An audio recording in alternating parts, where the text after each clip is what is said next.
Are you sure? Here's the 30-second lesson on what legends know. Never ask a bride why she's getting married. Don't wear a skirt on a windy day. Deodorant is not a shower. Don't sniff chili flakes. And don't forget, saving is not investing. Legends don't just save, they invest in mutual funds. Mutual fund investments are subject to market risks. Read all scheme-related documents carefully. BJP फिर से strong आ गई तो फिर opposition का सारा momentum खत्म हो जाएगा। इसमें आम आदमी पार्टी का हरियाणा में नुकसान नहीं है, बिकॉज हरियाणा में आम आदमी पार्टी का एग्जिस्टेंस है नहीं। थोड़ा मोड़ा पॉकेट्स में हल्का फुल्का अपील होगा 1000, 2000, 3000 इधर, इससे ज़्यादा है नहीं। तो इसीलिए अपोजिशन जो है किसी भी तरह से इस मोमेंटम को ख़त्म नहीं होने देना चाहती। बट ये जो नया जो कंट्रोवर्सी हुआ है उसमें कांग्रेस का अपना जो एक राइवलरी है अपने अपने एमएलएज में वो भी प्ले आउट कर रहा है। और जब ऐसा हुआ तो बीजेपी और बाकी संगठन वीएचपी और कूद पड़ी है उसमें। तो जैसे हरियाणा में आपने देखा कि कई लोग ऐसे हैं उसमें जिनको टिकट मिला है, जो भाजपा 2-4 दिन पहले ज्वाइन किया भाजपा ने, उनको टिकट दे दिया और वहाँ पे जो दशकों से जो काम कर रहे हैं पार्टी के लिए उसको आपने इग्नोर कर दिया। नमस्कार, स्वागत है आपका द प्रिंट के इस साप्ताहिक प्रोग्राम हेडलाइंस के पीछे डीके सिंह के साथ। बीते सप्ताह आपने हमें देश और विदेश से जुड़े काफ़ी सवाल भेजे। इन सभी सवालों का जवाब देने के लिए हमारे साथ हैं द प्रिंट के पॉलिटिकल एडिटर डीके सिंह। सो बिना किसी विलंब के आज का पहला सवाल लेते हैं, जो कि भेजा है कार्तिक पराशर ने। वो ये जानना चाहते हैं कि आम आदमी पार्टी और कांग्रेस का जो एक गठबंधन है, दोनों पार्टियों के राजनीतिक भविष्य के लिए इसके क्या मायने हैं, और इस तरह के गठबंधनों से क्या आप बची रहेगी? उनके अस्तित्व की बात कर रहे हैं। देखिए, केवल आप नहीं, दोनों तरफ से अगर आप इसको देखें, कांग्रेस की तरफ से जैसे आप देखें कि कांग्रेस काफ़ी सेफ प्ले कर रही है, या कह सकते हैं आप भी पूरा सेफ प्ले कर रही है। अब जैसे जम्मू और कश्मीर में देख लीजिए, पीडीपी तैयार थी कांग्रेस के साथ आने को, लेकिन नेशनल कॉन्फ्रेंस नहीं तैयार थी पीडीपी के साथ जाने को। तो कांग्रेस ने छोड़ दिया पीडीपी का, कांग्रेस चली गई फिर एनसी के साथ ही। ये भी नहीं किया कि लार्जर अलायंस हो, क्योंकि सेफ खेलना है। हरियाणा में भी कांग्रेस सेफ खेल रही है, क्योंकि देखिए वहाँ वैसे तो छोटे छोटे असेंबली इलेक्शन है, 2000-3000 वोटों से नुकसान होता है। अब एक दलित वोट बैंक का देखिए तो चंद्रशेखर आज़ाद उधर जेजेपी के साथ चले गया है, बीएसपी उधर आईएनएलडी के साथ है। थोड़ा सा दलित वोटों का कहीं बंटवारा ना हो जाए। आम आदमी पार्टी अगर अकेले चली गई तो कुछ अर्बन वोटर्स हैं आम आदमी पार्टी के, जो कांग्रेस के लीडर्स हमें बताते हैं कि अर्बन एरियाज में आम आदमी पार्टी का थोड़ा अपील है जी। तो वो भी अगर बट जाएगा, एंटी बीजेपी जो जनरली अर्बन एरियाज में बीजेपी का होता है, लेकिन एंटी अगर उसमें कुछ हो रहा हो वो फिर अलग अलग लड़ेंगे, फिर उससे बट जाएगा। तो इसीलिए कांग्रेस सेफ प्ले कर रही है, क्योंकि आप देखिए पहले भूपेंद्र सिंह हुड्डा हमारे करीब 2 महीने पहले उन्होंने हमें एक इंटरव्यू में कहा था कि अब हमें हरियाणा में हमको किसी पार्टी से अलायंस की जरूरत नहीं है, हम अपने आप में काफ़ी हैं।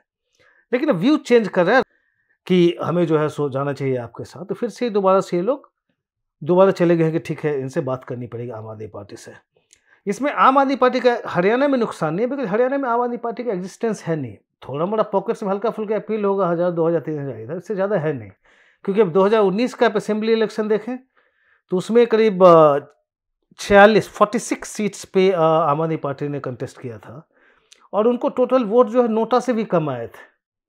करीब अगर मुझे ठीक से याद हो तो मेरे ख्याल 0.50 टाइप का कुछ इस तरह का कुछ है, उनका काफ़ी कम आया था असेंबली इलेक्शन में भी। और उसके बाद भी आप कहें कि हाँ ठीक है, देखो आप कुरुक्षेत्र में इस बार लोकसभा इलेक्शन में जो आम आदमी पार्टी के अंदर काफ़ी वोट आ गए थे, 5 लाख से ज़्यादा ही वोट आ गए थे उनको। हालांकि वो हार गए, फिर मेरे ख्याल से 29-30 हज़ार वोट से हारे आम आदमी पार्टी के कैंडिडेट।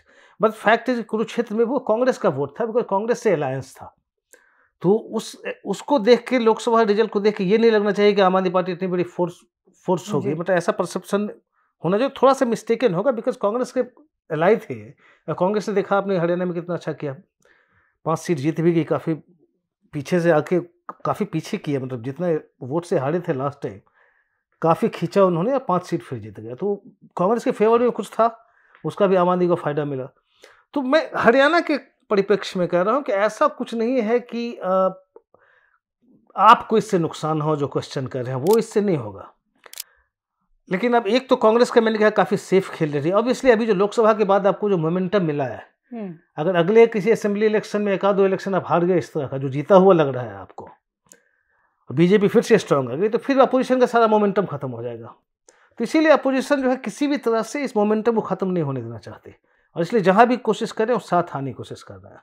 अब कांग्रेस का एक हरियाणा में बीजेपी आपको देने का कुछ सीट का एक ये भी मकसद है कि भाई दिल्ली में जब इलेक्शन हो तो शायद दिल्ली में कांग्रेस को कुछ मिल जाए, बिकॉज अभी तो कांग्रेस खत्म है दिल्ली में, तो उसमें और आप भी चाहेगी because BJP is kind of turning on the heat, मतलब जिस तरह के आम आदमी पार्टी पे हो रहा है, तो शायद कुछ कांग्रेस को इसमें मिल जाए। तो इस तरह का क्विड प्रो को अभी चल रहा है।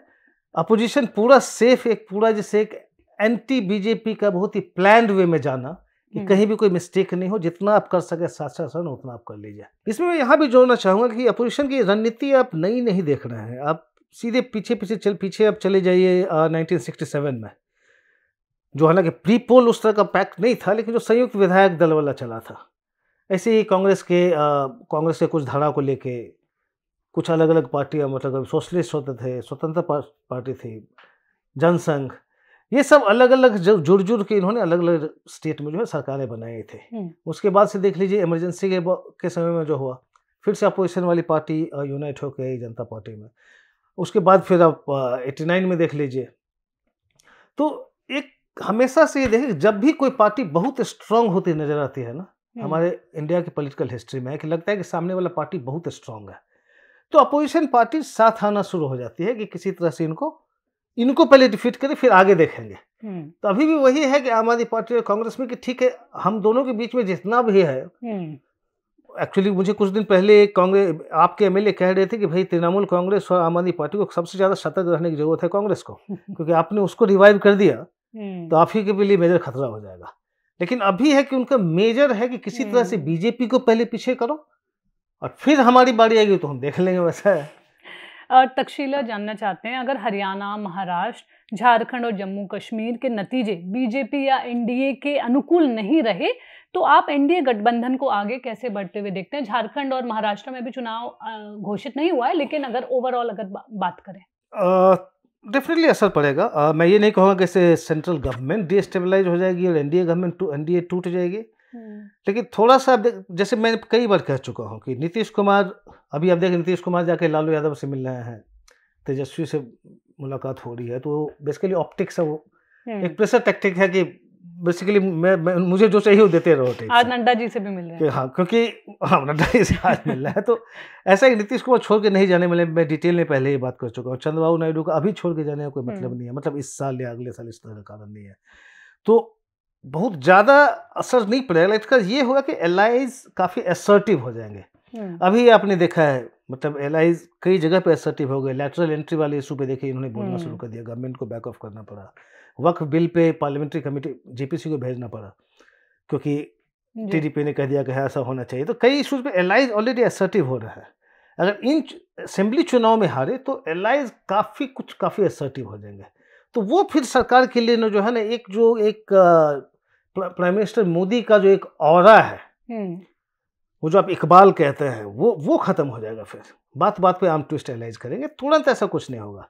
हाँ, फिर उसके बाद देखेंगे, हो सकता है बिहार चुनाव में जाके, अब चिराग पासवान अभी आपके साथ हैं, लेकिन लगेगा कि इतना नीचे एनडीए ग्राफ जा रहा है तो फिर ठीक है, हम उधर भी जाके देख सकते हैं। मतलब अभी मैं केवल हाइपोथेटिकल बात कर रहा हूँ, ऐसा कुछ होगा ऐसा मैं नहीं इंडिकेशन दे रहा हूँ। लेकिन अगर आप देखें कि बीजेपी नीचे ही चली जाती जा रही है, तो एलाइज जो बड़े एलाइज कर रहा हूँ उनको अभी छोड़ने का कोई कारण नहीं है, क्योंकि अगर आपने छोड़ दिया और दूसरी तरफ से उतनी मजबूत सरकार नहीं आई, फिर गिर गई, तो फिर बीजेपी आएगी ना। अभी अगर आप सरकार उतना दिन चला भी नहीं पाए तो अपोजिशन अल्टरनेटिव गवर्नमेंट बनाने की भी कोशिश भी नहीं कर रही है। वो देख रही है धीरे धीरे करके सरकार कमजोर होते जाए, अपने आप से उसको गिरे। तो एलाइज को कोई अभी कारण नहीं है कि इस चुनाव में हारने के बाद भी कि मोदी सरकार को गिरा लो, वो नहीं करेंगे। बस वही होगा कि आर्म ट्विस्ट ज़्यादा करेंगे, अपने हिसाब से सरकार चलाएंगे वो। हालांकि मेरे ख्याल से वो बीजेपी के लिए ज़्यादा डेंजरस होगा लॉन्ग टर्म में। जयकर मिश्रा जानना चाहते हैं, क्या हिमाचल विधानसभा में अवैध मस्जिद निर्माण और जो इलीगल इमिग्रेशन रोहिंग्या के बारे में और लव जिहाद के दावों के खिलाफ अपने ही कैबिनेट मंत्री के गुस्से के बाद क्या कांग्रेस में कुछ बेचैनी है, और क्या कांग्रेस दोषी मंत्री के खिलाफ कार्रवाई करेगी? देखिए, एक मंत्री हो तो उसकी अब बात करें।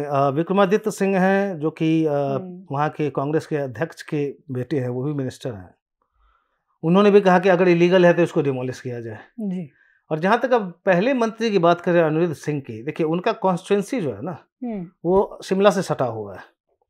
तो जहाँ तक मेरी खबर है, हमारे जो कॉलीग से वहाँ से बात हुई है कि एमएलए दो कांग्रेस के, एक तो ये मिनिस्टर हो गए, दूसरे एमएलए हैं जो कि उस कॉन्स्टिट्यूंसी के ही हैं जहाँ पे ये मस्जिद है जी। शिमला अर्बन जो है, उन दोनों में बनती नहीं है। तो कुछ दिन पहले क्या हुआ कि अनिरुद्ध सिंह के जो मिनिस्टर हैं उनकी अपनी कॉन्स्टिट्यूंसी में उनके जो काउंसलर्स हैं कुछ, उनका कुछ झगड़ा हो गया, वहाँ कुछ मुस्लिम वहाँ के लोग थे उनके साथ। तो वो बढ़ते बढ़ते उन्होंने क्या किया, आके इस मस्जिद पे आके धरना देना शुरू किया, जो कि दूसरे कॉन्स्टिट्यूंसी में बगल वाले में शिमला अर्बन में, क्योंकि वो जिनके अंदर में वो मस्जिद है वहाँ पे उनके वोट वेस जो है सो इनके राइवल एमएलए का है, कांग्रेस के ही है। तो कांग्रेस के अंदर के राइवलरी उसमें निकल के आई। जहाँ तक मस्जिद का सवाल है, देखिए उसमें कम से कम 13-14 साल से उस पर कंट्रोवर्सी चल रही है, म्युनिसिपल कॉर्पोरेशन उसको देख भी रही है। वो इलीगल है, बहुत लोग बोल रहे हैं। सो पहले जैसे 2011 में शायद वो पहला बना था, एक सिंगल स्टोरी का हुआ करता था। पिछले 5-7 साल में करीब 3-4 मंजिलें और आ गई है उस पर, जो लोग कहते हैं कि इलीगल है। फिर कंट्रोवर्सी चलता है कि किसने शुरू किया। पहले किसी इंडिविजुअल की ज़मीन हुआ करते थे, बाद में हुआ कि नहीं, वो फिर रहा नहीं, कोई उत्तराधिकारी कोई बचा नहीं, तो फिर वक्फ बोर्ड ने ले लिया। फिर वक्फ बोर्ड से किसी और ने, जो है वक्फ बोर्ड की प्रॉपर्टी में किसी और ने जाके बनाना शुरू कर दिया। तो काफ़ी कंट्रोवर्सी वहाँ चली है कि इलीगल है। बट ये जो नया जो कंट्रोवर्सी हुआ है उसमें कांग्रेस का अपना जो एक राइवलरी है अपने अपने एमएलएज में, वो भी प्ले आउट कर रहा है। और जब ऐसा हुआ तो बीजेपी और बाकी संगठन वीएचपी और कूद पड़ी है उसमें। तो ऐसा नहीं है कि कांग्रेस कुछ इस पे इनको कुछ करने जा रही। जैसे मैंने कहा, विक्रमादित्य सिंह ने भी फ्लोर ऑफ द हाउस ही कह दिया कि भाई ये अगर इलीगल है तो गिराना चाहिए। अब ऐसे मुद्दों पे कांग्रेस सेफ खेलती है, आप जानते हो। ऐसा है नहीं कि कांग्रेस उनके खिलाफ कोई एक्शन लेगी इस बात पे। हमें काफ़ी कहा जाता है कि हम राजनीति पॉलिटिक्स से जुड़े बहुत सवाल लेते हैं। तो पहले मैं एक सवाल लेना चाहूँगी डिफेंस से जुड़ा हुआ। तो एक प्रश्न है कि हम अमेरिका से स्ट्राइकर और गोला बारूद क्यों खरीद रहे हैं, हम अपना उत्पादन क्यों नहीं कर सकते? देखिए फ्रैंकली मैं बताऊं, डिफेंस में मेरा नॉलेज बहुत लिमिटेड है, मतलब है ही नहीं। मुझे एक्चुअली आपका सवाल बताना पड़ा। अब हमारे जो डिफेंस कॉरेस्पोंडेंट, डिफेंस एडिटर है हमारे स्नेहिस फिलिप, उनको कि भाई ये आपके लिए सवाल है, बताओ। तो वो जो मुझे बता रहे हैं कि स्ट्राइकर जो जिसकी बात कर रहे हैं वो आर्मर्ड व्हीकल है। वो आर्मर्ड व्हीकल हम भी बनाते हैं, इंडिजिनियसली बनता है, ऐसा नहीं है। लेकिन स्ट्राइकर में जो है वो है कि उसमें एयर लिफ्ट भी हो जाता है। जैसे आपको आर्मर्ड व्हीकल को आप हेलीकॉप्टर से उठा के एक जगह से दूसरी जगह ले जा सकता है। जो हम जो बनाते हैं आर्मर्ड व्हीकल अभी इंडिया में, उसमें वो फैसिलिटी नहीं है। दूसरी बात, स्ट्राइकर का डील फाइनल नहीं हुआ, बस बातचीत ही चल रही है। लेकिन अगर फाइनल होगा तो वो भी जॉइंट प्रोडक्शन होगा, फिर वहाँ पे इंडिया से उसका होगा वो जी। तो एक वो बात है। दूसरा है कि एमिनेशन हम इंपोर्ट नहीं करते हैं यूएसए से, हम एक्सपोर्ट करते हैं अब, तो वो चेंज है। जहाँ तक शो करने की बात है तो हम आपका जो ये सवाल है ये हम अपने एडिटर इन चीफ हमारे शेखर गुप्ता को बताएंगे कि ये आपका डिमांड है, फिर देखते हैं जी। और सत्यन जानना चाहते हैं, मणिपुर में ये जो अचानक एनएसजी की तैनाती की गई है, इसके अंदर की क्या कहानी है, सही है, गलत है, हुआ क्या है? तैनाती नहीं हुई है, मतलब कोई डिप्लॉयमेंट नहीं है, वैसा कोई फोर्स नहीं है कि डिप्लॉय किया जाए किसी भी परमानेंटली वहाँ पे करो, ऐसा एनएसजी वो नहीं है ना। देखिए एनएसजी एक काउंटर टेररिज्म यूनिट है। अब आपने मणिपुर में देखा कुछ दिन पहले जो है सो इंसर्जेंट्स ने ड्रोन से बॉम्ब गिराए, मतलब एक्सप्लोजिव्स ड्रोन से गिराए। ये पहली बार है कि इंसर्जेंट्स इस तरह का काम यूज कर रहे हैं। तो इसीलिए वहाँ की क्या हो रहा है, वो एनएसजी वहाँ देखने गई है, उनको बुलाया गया देखने के लिए, क्योंकि उनका एक्सपर्टीज है एंटी काउंटर टेररिज्म में, उसको देखने गए कि हुआ क्या है, इन्वेस्टिगेट करने गए हैं। डिप्लॉयमेंट, एनएसजी का डिप्लॉयमेंट ऐसे नहीं होता है कि आप परमानेंटली जाके डिप्लॉय हो जाओ। और कार्तिक परेशर जानना चाहते हैं, पिछले सप्ताह भी हमने जम्मू कश्मीर से जुड़े काफ़ी सवाल लिए थे, लेकिन वो कह रहे हैं चूंकि आप जम्मू कश्मीर गए हैं, आप ज़मीनी स्तर पर क्या अंतर देखते हैं? आज आपने देखा होगा बीजेपी का भी मैनिफेस्टो लॉन्च हुआ है, अमित शाह जी ने किया है जम्मू से, तो उसको कैसा आप देखते हैं ज़मीनी स्तर पर? देखिए मैंने शायद पिछले अपने एपिसोड में बताया था, काम हुए हैं, डेवलपमेंट हो रहा है। आपने अमित शाह का नाम लिया तो मैं कहूँगा इसका ये मतलब नहीं है कि बीजेपी का मतलब वहाँ पे कोई बहुत सारे सीट्स आने वाले हैं वैली में। जम्मू में आएंगे, वैली में तो मुझे वो नहीं लगता। जमीनी स्तर पे काफ़ी चेंज आया है, वो काफ़ी पिछले एपिसोड में डिस्कस किया हुआ है, तो सबको रिपीट नहीं करूँगा। मैं केवल ये कहूँगा कि उससे जब मेरे जाने से अभी तक लेकर 8-10 दिनों में जो है वो मैं देख रहा हूँ कि बहुत सारे नए प्लेयर्स आ रहे हैं।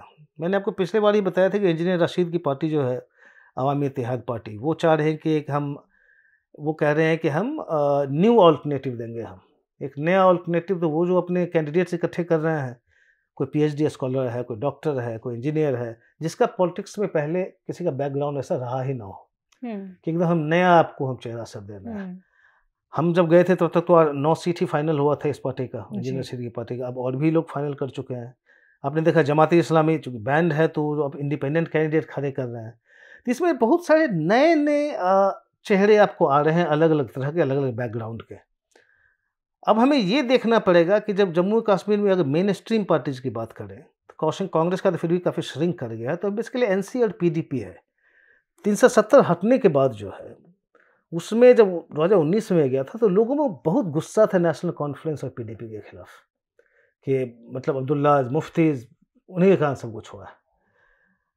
लोकसभा में देखा, लोकसभा में नेशनल कॉन्फ्रेंस ले गई 2 सीट, तो है लोगों ने नेशनल कॉन्फ्रेंस को इसमें किया, लेकिन फिर उसमें इंजीनियर राशिद आ गए, तो फिर एक थर्ड ऑल्टरनेटिव में लोग चले गए।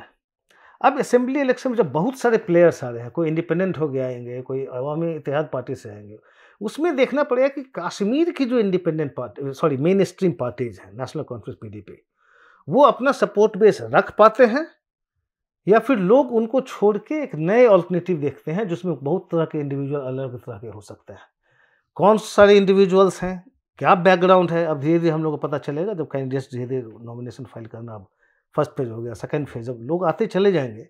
तो मैं जब अभी जम्मू एंड कश्मीर चुनाव को देखता हूँ तो एक तो चलिए जब ओवरऑल रिजल्ट की बात करें तो उसमें फिर आपको देखना पड़ेगा कि जम्मू रीजन में जिसमें 43 सीट्स हैं उसमें बीजेपी कैसा कर पाती है या फिर कांग्रेस या नेशनल कॉन्फ्रेंस साथ साथ कैसा कर पाती है, वो मेजर होगा। क्योंकि वैली का जो 47 सीट्स जो मुझे लग रहा है उसमें काफ़ी स्प्लिट होगा, कहना बहुत मुश्किल लग रहा है कि कौन सी पार्टी को मेजर होगा। देखिए अगर कांग्रेस एनसी अगर स्वीप कर गई, बहुत अच्छा कर गई, तो फिर आपको स्टेबल गवर्नमेंट मिलेगा।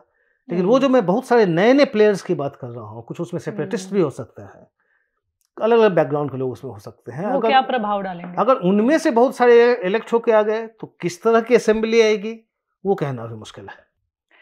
कार्तिक पराशर जानना चाहते हैं कि जो एक तरह से वसुंधरा राजे हैं, सीनियर बीजेपी लीडर हैं, मुख्यमंत्री रह चुकी हैं, उनका एक बयान आया था जो उन्होंने खुद सोशल मीडिया पे पोस्ट भी किया था। उसके बाद से ऐसा कहा जा रहा था कि वो अपने ही लीडरशिप, अपने ही लोगों के बारे में था। तो क्या राजस्थान बीजेपी में सब ठीक है? और एक तरह से जो बाइपोल्स होने वाले हैं, अगर उसमें बीजेपी की स्थिति सही नहीं रही तो क्या होगा?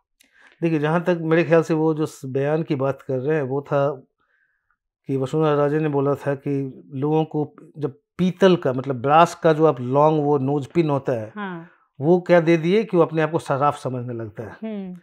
तो लोगों को लगा कि ये शायद वहाँ के सीएम भजनलाल शर्मा पे डिग है, क्योंकि फर्स्ट टाइम एमएलए है उनको सीएम बना दिया। शायद ऐसा कुछ उन्होंने हिंट नहीं दिया मतलब फॉर्मर सीएम ने, लेकिन लोगों का जो इंटरप्रिटेशन पॉलिटिकल साइकिल में चल रहा है। खैर चलिए, तो जहाँ तक अब दूसरा करें कि आगे कोई बदलाव होने की संभावना है, पॉसिबल है। आपकी नीलम लिखती हैं बीजेपी पे, इनको पूरी समझ है बीजेपी के अंदर कि इन्होंने भी मतलब काफ़ी बीजेपी के सोर्सेज इनके जो हैं, इनको कुछ ही दिन पहले इन्होंने एक रिपोर्ट किया है कि कितना प्रेशर है वहाँ पे जो सीएम पे। क्योंकि देखिए लोकसभा चुनाव में आप 11 सीट मतलब 25 में से केवल 14 ही बीजेपी ले आई। आप स्वीप करते रहे थे 2014-19 में स्वीप किया था राजस्थान, इस बार केवल 25 में 14 सीटें आई बीजेपी को, तो ऑलरेडी प्रेशर है, मतलब डिलीवर नहीं कर पाए सीएम। दूसरा बहुत सारा कंट्रोवर्सी और सीएम कंट्रोल नहीं कर पा रहे हैं वहाँ पे। जैसे आपने पढ़ा होगा कि किरोड़ी लाल मीणा वहाँ मिनिस्टर हैं, जुलाई में ही इन्होंने रिजाइन कर दिया, अब तक सेंटर ने एक्सेप्ट नहीं किया रेजिग्नेशन लेटर। इतना अनसर्टेनिटी चल रहा है वहाँ पे, मतलब वो चला नहीं पा रहे हैं। अपने कैबिनेट में ही बहुत सारे लोग, पहले भी देखा होगा कि अपने वहाँ के कई मंत्री हैं जो कि सोशल मीडिया पे पोस्ट कर देते हैं, वो सीएम को चिट्ठी लिखते हैं कि अरे भाई ये काम नहीं हो रहा है, इसमें घपला है, उसमें इरेगुलरिटी है, और सीएम को चिट्ठी लिख के सोशल मीडिया पे पोस्ट कर देते हैं। तो कंट्रोल सीएम का रहा नहीं है। पॉपुलर एक्सेप्टेंस की बात करें तो लोकसभा से वो लगा कि वैसा कुछ हुआ नहीं पॉपुलर एक्सेप्टेंस। अब फिर देखिए अब बाइपोल्स में क्या होता है, क्योंकि बाइपोल्स में भी अगर ऐसे ही ट्रेंड चला तो मुझे लगता है कि थोड़ा सा बहुत प्रेशर होगा भजनलाल शर्मा सीएम पे, और हाईकमांड भी देखना शुरू करेगी कि भाई अगर चल ही नहीं रहा तो अब क्या ऑप्शन है। हाँ, इवन ब्यूरोक्रेसी के साथ भी काफ़ी उनकी चल रहे हैं इश्यूज। नम्रा जानना चाहते हैं क्या 2025 के बिहार लोकसभा चुनाव के बाद जेडीयू का जन स्वराज में विलय हो सकता है, जो प्रशांत किशोर की है? जैसा कि प्रशांत किशोर ने भविष्यवाणी की है, यदि आगामी विधानसभा चुनाव में जेडीयू चुनावी रूप से हार जाती है तो आप भारतीय राजनीति में नीतीश कुमार के भविष्य को कैसे देखते हैं, और क्या वो 2027 में राष्ट्रपति या उपराष्ट्रपति बन सकते हैं? लास्ट क्वेश्चन बहुत क्लियर नो। खैर उसके पहले मैं आता, प्रशांत किशोर ने जो भविष्यवाणी की है, अब उस पर तो मैं कुछ बोलना नहीं चाहूँगा कि आगे चुनाव में क्या होता है, लेकिन हाँ, अगर 2025 में ये बीजेपी और जेडीयू नहीं जीतती है तो फिर जेडीयू पूरा स्प्लिट करेगा। मर्जर तो नहीं होता, लेकिन जेडीयू बुरी तरह से स्प्लिट कर जाएगा। एक्चुअली 25 के पहले ही आप देखेंगे बहुत सारे जेडीयू के लोग आपको देखेंगे कि कोई कुछ तेजस्वी के साथ चले गए, कुछ जनसुराज के साथ चले गए, कुछ बीजेपी के साथ चले जाएंगे, क्योंकि ऑलरेडी उनको पता है कि नीतीश कुमार अब फाइनल पड़ाव पे है। तो बीजेपी उनको तो सीएम कैंडिडेट बनाना ही पड़ेगा, क्योंकि उनको अभी जो है सेंटर में भी ज़रूरत है, तो छोड़ सकते नहीं। तो मजबूरी है बीजेपी को नीतीश कुमार के साथ कैरी ऑन करना, अगला असेंबली इलेक्शन लड़ना उनके साथ। लेकिन उसमें अगर वो हार जाते हैं तो मेरे ख्याल से जेडीयू में पूरा बिखराव आ जाएगा, क्योंकि नीतीश कुमार उसका मतलब उसके बाद वो स्पेंट फोर्स हो जाएंगे। उसके बाद छोड़िए प्रेसिडेंट वाइस प्रेसिडेंट के, उनको तो कुछ भी या कैबिनेट में, यूनियन कैबिनेट में लाने को बीजेपी तैयार नहीं होगी उनको। और उसके बाद सारे के सारे जितने प्लेयर्स हैं बिहार में, वो सारा जेडीयू के सब लोग उसे भागते रहेंगे, सब अलग अलग पार्टी में हो जाएंगे। मर्जर नहीं होगा, लेकिन जेडीयू पूरी तरह से बिखर जाएगी अगर वो अगला चुनाव हारती है तो। एक आखिरी प्रश्न आदित्य का, वो ये कहते हैं कि क्या आपको लगता है कि पहले जम्मू कश्मीर में ऐसा हमने देखने को मिला और अब हरियाणा में भाजपा के स्थानीय कैडर ने टिकट वितरण के खिलाफ एक तरह से खुलेआम विद्रोह करना शुरू कर दिया है। वो जानना चाहते हैं कि क्या स्थानीय जो भाजपा इकाई होती हैं वो धीरे धीरे और जो एक ये हाई कमांड संस्कृति जो कल्चर है उसको चुनौती दे रही है? क्या केंद्रीय कमांड को भी अब इसके ऊपर ध्यान देना पड़ेगा और वो उतनी शक्तिशाली नहीं है? कुछ हद तक मैं सहमत हूँ आपसे, और अभी से नहीं, अब 2022 का आप हिमाचल चुनाव से देखें, जब आपने देखा होगा कि प्रधानमंत्री को एक रेबल कैंडिडेट को, जो पहले राज्यसभा एमपी थे, उनको फ़ोन करना पड़ा, वो ऑडियो जो है पूरा वायरल हो गया था। तो उससे उसी समय से आपने देखना शुरू कर दिया कि काफ़ी प्रॉब्लम चल रहा है। और हाई कमांड जो है, एक शुरू में जो फीडबैक सिस्टम भी जो ले रहे हैं नीचे से ऊपर तक, वो सब कह रहे हैं कि कार्यकर्ताओं से ऊपर का कनेक्ट खत्म हो रहा है। अरे 10 साल तक बीजेपी कार्यकर्ताओं से पूछोगे, अब लगातार काम करते रहते हैं, अब ये चलाओ, अब ये मिशन है, अब ये प्रोग्राम है, हाँ। लगातार चलाए जाते हैं। फिर उनका होता है कि उसके बाद हमें पूछते ही नहीं। और फिर देखते हैं कि आप जब टिकट की बारी आती है, तो जैसे हरियाणा में आपने देखा कि कई लोग ऐसे हैं उसमें जिनको टिकट मिला है, जो भाजपा 2-4 दिन पहले ज्वाइन किया भाजपा ने, उनको टिकट दे दिया, और वहाँ पे जो दशकों से जो काम कर रहे हैं पार्टी के लिए, उसको आपने इग्नोर कर दिया, जिसका खामियाजा लोकसभा चुनाव में भी ऐसे देखने को मिला। तो आप इस तरह से टिकट बांटेंगे तो जिसने अपने पूरी जिंदगी बिता दी है पार्टी के लिए, अब उसके पास क्या ऑप्शन रहेगा? और दूसरा है, उसमें ये भी लोकसभा रिजल्ट का भी एक कान दिखे, क्योंकि ये इस तरह का रिबेलियन तो शुरू हो गया था पहले से ही, अब ये और ज़्यादा मतलब बहुत ही आक्रामक हो रहा है। क्योंकि यहाँ देखिए, यहाँ तो 2 सिटिंग मिनिस्टर ने रिजाइन कर दिया हरियाणा में। कई लोगों ने ये इतना भी इंतजार नहीं किया कि पार्टी फिर से नेगोशिएट करे, ओपनली डिक्लेयर कर दिया कि मैं तो लड़ूंगा यहाँ से। ये वो एक एमएलए उन्होंने रो भी दिया कि भाई अब मेरा क्या होगा, टिकट नहीं मिला तो। लेकिन जितना इंटेंसिटी बढ़ता जा रहा है कि अगर आपने टिकट नहीं दिया तो हम तो विद्रोह कर देंगे। तो ये इसका कारण ये भी है कि देखिए, हमेशा होता है कोई एमपी या कोई एमएलए जो होता है, या कोई नीचे का भी लोकल रिप्रेजेंटेटिव हो, आप कोई आपका पार्षद हो, समूह का जब ये लगता है कि मोदी के नाम से हम इलेक्शन जीतते जा रहे हैं, सारे इलेक्शन में गए मोदी मोदी मोदी, उनके नाम से जीत जाएंगे, तो आप चिपके रहते हो, शायद अभी नहीं अगली बार टर्न आएगा, फिर अगली बार जीत जाएंगे। लेकिन जब आपको ये सेंस आना शुरू होता है कि अरे मोदी का युग तो धीरे धीरे खत्म हो रहा है, तो अभी जितना मिला अभी ले लो, क्योंकि आगे पता नहीं जीतोगे नहीं जीतोगे, आगे पार्टी का कितना दबदबा रहेगा राजनीति पे हमें पता नहीं, स्टेट में या सेंट्रल लेवल पे। तो है कि अब जितना मिले अब लो। तो उसीलिए लोकसभा रिजल्ट के बाद लोगों को लगा कि अब जो है सो अब नहीं मिला तो फिर कब मिलेगा पता नहीं। तो जो हाई कमांड का कंट्रोल सिस्टम जो है ना, वो खत्म हो रहा है। दूसरा जो मैंने अपने एक पॉलिटिकली करेक्ट एपिसोड में पिछली बार या उसकी पिछली बार ने मेंशन किया था कि एक थोड़ा सा एरोगेंस जो है ना, अहंकार, ये बीजेपी की लीडरशिप में आ रही है। ये उनके अपने ही लोग कहना शुरू हो गए हैं। जैसे मुझे एक बहुत ही वरिष्ठ नेता कह रहे थे कुछ दिन पहले कि वो जब छोटे से कार्यकर्ता हुआ करते थे एबीवीपी के, तो दिल्ली आए थे। उस समय सुंदर सिंह भंडारी जो है सो बहुत पावरफुल महासचिव हुआ करते थे बीजेपी के। तो 9 अशोक गहलोत दिल्ली में गए हुए थे, तो अपने एबीवीपी का सिंपल सा कार्यकर्ता है, वो चला गया उनके यहाँ मिलने के लिए। अब सुंदर सिंह भंडारी के यहाँ कोई हाउस हेल्प था ही नहीं जो कुछ बना के दे, तो उन्होंने सुंदर सिंह भंडारी ने उनको बैठा दिया कि तुम बैठो, और जानते भी नहीं थे कौन थे, बस उसने इंट्रोड्यूस किया था कि मैं यहाँ एबीवीपी का एक्टिविस्ट हूँ। और सुंदर सिंह भंडारी से कोई लेना देना नहीं, लेकिन एबीवीपी का है बैठाया, फिर वो अंदर गए, फिर कहा कि थोड़ी देर बाद सुंदर सिंह भंडारी मेरे लिए प्लेट में नमकीन, बिस्किट्स, चाय और पानी लेके मेरे लिए प्लेट में लेके आए। तो वो जो वरिष्ठ नेता मुझे बताए थे, बोल रहे थे कि कार्यकर्ता और नेता का ये संबंध था हमारे सामने, हमारे समय में, कि अब वो एकदम ही नहीं है। कार्यकर्ता वैसे घूमता रहता है, मिलते भी नहीं, कोई नेता मिलते नहीं है, पूछते नहीं। तो इंटरनली भी जो है ना, उनको इन लोगों का कहना है कि एरोगेंस आता जा रहा है लीडरशिप में। तो ये इस तरह का जब आपका संबंध जब पार्टी लीडरशिप से टूटता चला जाएगा, कोई आपकी सुनेगा नहीं। अब आप टिकट अब कैसे बांटते हैं? आप कहते हैं कि सर्वे होता है, किसको पता कौन सा सर्वे है?